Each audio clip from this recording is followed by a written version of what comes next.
Hello and welcome to another video on the Grimwood Watch Modern channel, and today I have another watch box in front of us here, this one being a San Martin. Now San Martin is a company I quite like. I haven't reviewed any of their watches on my channel, but I have had a few through my hands and the quality of them is superb and the price point is also very good. Don't get me wrong, they do take heavy influence from other companies such as Seiko, but you know me with those type of watches, I don't mind them whatsoever if I'm getting a good deal.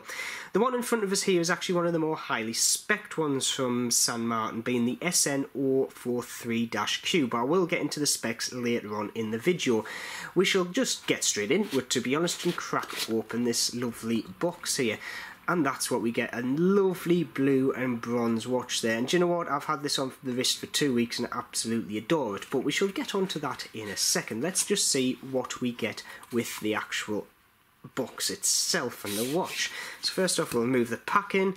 We obviously get a manual showing you all the do's and don'ts. This is a very generic one anyway, it must cover the full range, but to be honest it does give you the ins and outs of what you require to know about a watch if you haven't had a mechanical before. You also get 2 years warranty with it, which is quite good. And in the bottom of the box here we also have a bracelet adjustment tool and removal tool there, and a little, which I actually quite like this, I think this is quite cute. Can I use cute? I don't know, that sounds a bit wrong for me. A little dog tag with San Martin on, which is actually quite thick. It's a nice little thing to have. I shall hang that on my keys. But you know, you do get quite a lot in this package for your money, and the container is quite good as well. I'll be using this to store numerous things and no doubt not the watch. But anyway, with the unboxing done, I think it's now time to actually have a closer look at this very spectacular watch in my mind, especially at the price point. So if you give us 2 seconds, we shall go over the specifications and then have a deeper look. So let's jump straight into the specifications of this lovely piece. We've got a case diameter of 42mm, lug to lug of 52mm, thickness of 11.6mm and a lug width of 22mm. In the back of this piece we also have a Seagull PT5000 movement, basically a copy of the ETA 2824. You can also get a Sellita SW200 movement, so with that you get the high beat of 28,800 beats per hour and also 38 hours of power reserve. Crystal wise, we've got a sapphire crystal in the top. It is also said that the actual case back crystal is sapphire as well. However, I'm trying to find my diamond tester, can't find it at the moment, so I'm going to have to take that at face value. I will put in the description if I do find it, just to see if this is true or not. Loom wise, we've got C3 loom on the hands dial and all that, and it is actually quite good, nice green glow to it. Screw down crown, which also gives this watch a depth rating of 200 meters and an overall weight of 100 grams. So with all the specifications out of the way, let's move straight on and have a bit more of an in-depth look of this lovely piece. Now let's get into the nitty-gritty of this watch, and I'm going to start at the top and work my way down as always. So at the top of this watch we obviously have a lovely bit of flat sapphire crystal on it. Now it doesn't say in the description if it has an anti-reflective coating, but in all honesty the way it handles light I am pretty much certain it does have an anti-reflective coating. It's not coloured, it doesn't have a tint to it, but it is definitely there, and it does look like you're just seeing the dial. You couldn't tell there's actually any crystal there at all unless you actually shine it in a bright light, as you can see, which to be honest any crystal is going to handle that the same way. The dial itself is absolutely superb. It's very minimalistic but yet is attractive at the same time. Now I've opted for this sunburst blue, as we can see here, which is very nice indeed and goes well with the bronze in my mind. I was hoping to get a mother of pearl, which looks absolutely fantastic. I will show a picture of that now, as you can see, but when I actually went to buy this it was out of stock, so I went for the next best option in my mind. Now you can also get this unbranded without the San Martin at the 12 o'clock, but I think if you do that it does make the actual dial look a bit bare in my mind. It's a lot of space on this dial, if that makes sense, so if you take that off it is a lot of just blue that stares you straight in the face. Going around the outside we have these lovely vintage style numerals which have a lovely bit of loom on as well. I will show you the loom shot towards the end of the video. And we also have a minute track going all the way around the outside just to add to the vintage feel of this piece. Moving up to the hands, yet again we have these lovely kind of cathedral-esque style hands there, yet again just arcing back to the vintage theme, both segmented in 2 bits with a lovely chunk of loom on each as well. And we also have that lovely plain second hand just going around the outside, which to be honest you don't need any more than that. It's a watch that to be honest just kind of oozes in my mind class. It's just one of them watches. It's not trying to go over the top, but just does enough to kind of grab your interest. Now moving on to the case, and this is one point of this watch where I'm a bit kind of two minds about. Now, when you get a bronze watch, sometimes you will get it absolutely pristine, basically shining, and personally I don't actually particularly like that. It reminds me too much of gold, and I'm not a big gold watch fan. I like to have the watch patinaed, a bit dulled down, and then I actually adore the material. Now, this watch actually came with this level of patina already on, so for me, it was a win-win. It means I don't have to wait around for the patina to actually grow, and I've got a watch I actually like straight off the bat. But for some people, this will be a turn-off. They want a bronze watch that is basically bright as day when it comes out of the packing, and they'll either want to patina it themselves or they'll keep it clean and reset the patina every so often with lemon juice. But for me, I do actually quite like it, so, you know, it depends which way you look at it if you want the actual watch to be pristine as soon as you get it. Now, the actual finishing on this watch, it's a mixture. You've got some polished edges, as you can see there, and some brushed finishing.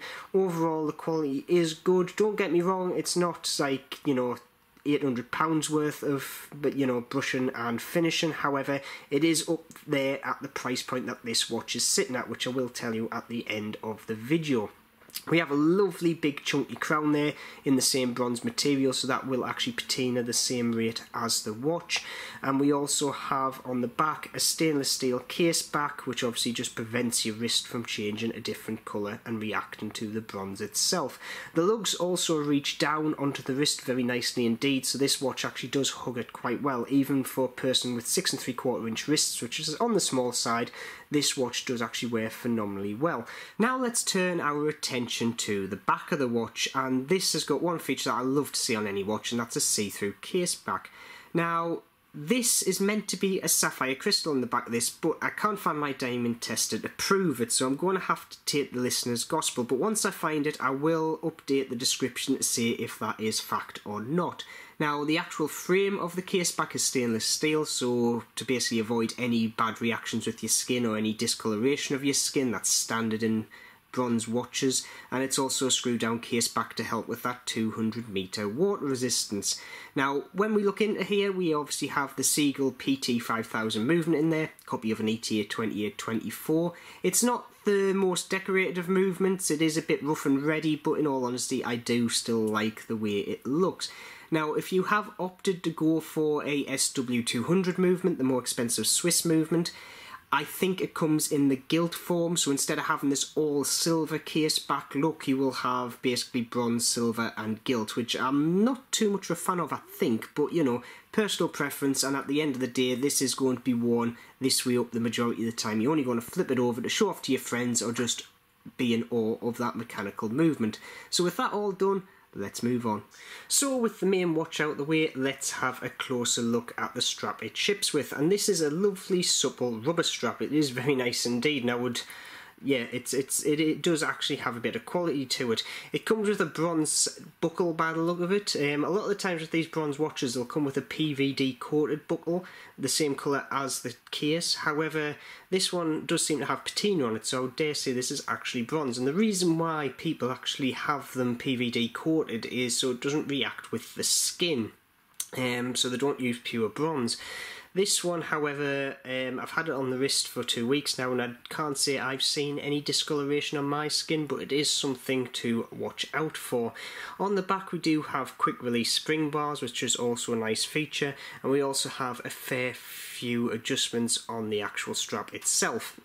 Now, in all honesty, I was looking for the mother of pearl variant of this watch, which actually looks to ship with a leather strap, a nice brown leather strap, which I think would have suited this watch down to the ground. I just think brown leather and bronze watches are a great mix. Don't get me wrong, I think this does match with the watch, but I just don't think it fully gels with the watch in my opinion. But like I say, that's my own personal opinion. The strap wears absolutely phenomenal. I will show that on the wrist shot. Now, I actually did get a black strap shipped with this watch, as you can see here, which I'm actually tempted to actually switch over to, so that is another option which I will be trying out. However, with the strap looked at, I think it's a great time for a loom shot. So for the Loon Test, I have gone and compared this watch against a Seiko Turtle and Zelos Mego, which are both loon monsters in their own right. And do you know what? This watch actually kept up with them very well indeed, and I'm over the moon because a lot of the times you'll get these watches off Aliexpress, and one of the things they cheap out on is the loom. This watch is not the case, so loom-wise, this watch is absolutely spot on. And here is the San Martin on my 6 3/4 inch wrist, and do you know what? It fits it very well indeed, even though it has a very large lug-to-lug of 52mm for me.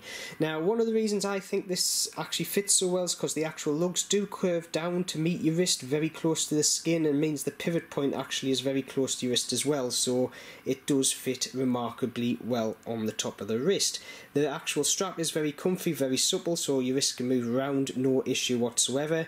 The bronze buckle is in contact with your skin, but as you can see, I don't have any discoloration as of yet, but that might come, hence why a lot of people do PVD coat the actual buckles instead of actually putting a pure bronze one on. And the thickness as well really helps with the balance of this watch. It doesn't feel unbalanced whatsoever, and because it's only 11.6mm, it does fit under the cuff very well indeed. A lot of wrist presence for this watch, but very easy to wear. So with that out of the way, let's move on.